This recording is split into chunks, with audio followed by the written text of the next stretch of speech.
Mbeya duniani lina ubuyu kwamba eti baada ya ndugu zetu kuama katika kempu ya Mkubwa na wanawe Temeke kule, si wakahamia Tabata. Sasa inasemekana kuna mburugano mzito kati yao wasanii. Kwa nini Shirawadu wanasema hivyo? Ni kwa sababu kuna siku lilisikika zogo wanatoleana mapovu, alafu mmoja kati yao akatoka nje huku akiwa na shemera, akawasha ndinga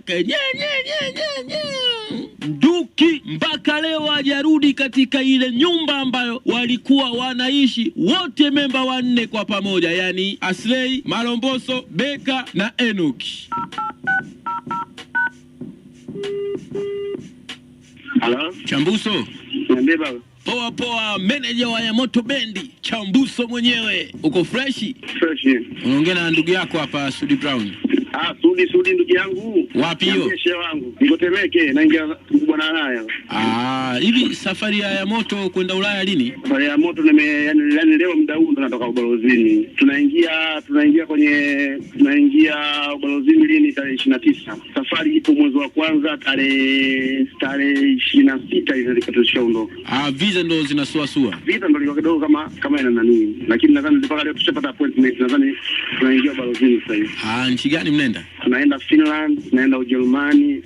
Tuwe naanza nchi ziko nyingi, ziko kama nchi 6 hivi. Lakini tunaanza Finland ndio show ya kwanza, show ya pili itafanyika German, show ya tatu Sweden, yani nchi kama 6 hivi. Na nikisoma kwenye nani ndo napata uhakika. Lakini nchi ya kwanza ni Finland. Na wataperform vipi? Wataperform vipi yani? Maana sinasikia kuna mvutano sasa hizi ugomvi. Ugomvi gani wewe Sudi bwana? Wewe na wewe vipi wewe Sudi wewe? Mvutano gani upo? Aslay kama Tabata bwana. Sasa Aslay kama Tabata ndo kuna mvutano. Sasa sinasikia mapovu walitoleana nini, akaondoka na demu wake na kitoto kile.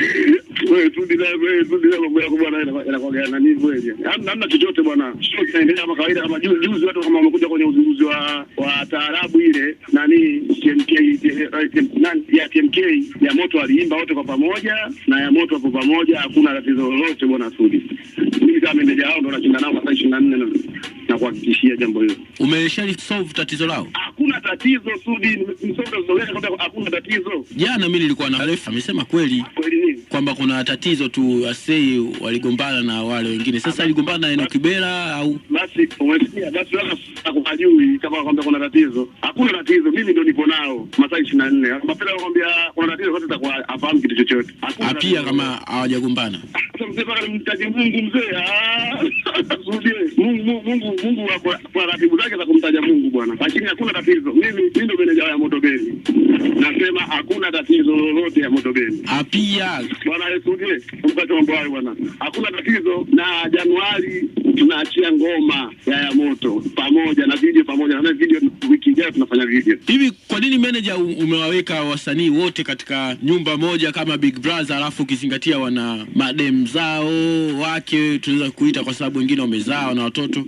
Sudi, sijataka mimi, wao wenyewe ndo walitaka. Kwa sababu nyumba wao ndo walitafuta, mimi kaja kunifutua, tumeona nyumba sehemu fulani. Nikaenda kucheki nyumba iko poa, mimi nikalipia. Nikasema poa wanangu tulipie hii, tukalipia. Wao wenyewe. Kwa sasa hivi wako huru, mtu kitaka kuhama pale kutafuta nyumba sehemu nyingine unaruhusiwa. Yamoto sio watoto, zamani ndio tunaweza kuwabana, sasa hatuwezi kuwabana. Kila mtu ana maamuzi yake na nani, ili mali tu kazi isiharibike. Au waliogombana ni madem zao? Hamna mtu alogombana, hakuna mtu alogombana Yamoto. Kwa hiyo sasa hivi watatu wamebaki Tabata, Aslay ndo amehama pale. Sudi, hakuna. Kwanza mimi nataka kufuta kauli yako hii. Hakuna watu waliogombana Yamoto. Wote wapo sawa. Malomboso anaongea na Beka anaongea na Aslay anaongea na Bela. Wako sawa. Hakuna ugomvi kati yao. Tusitengeneze kitu hiki, sio kitu kizuri tunachotaka kutengeneza. Ndio nasema kwamba watatu wamebaki, Aslay ndo anaishi mwenyewe Mbagala. Sasa hayo maamuzi ya mtu, sababu Aslay ni kubwa. Malomboso mwenyewe yote au Bela akahama. Hawezi kukaa pamoja vile kila siku. Lakini wewe nyumba amehamia hajakaa hata miezi 2. Maamuzi mtu hata kaona hela anayo, kaamua kuna nini. Ubuyu tu.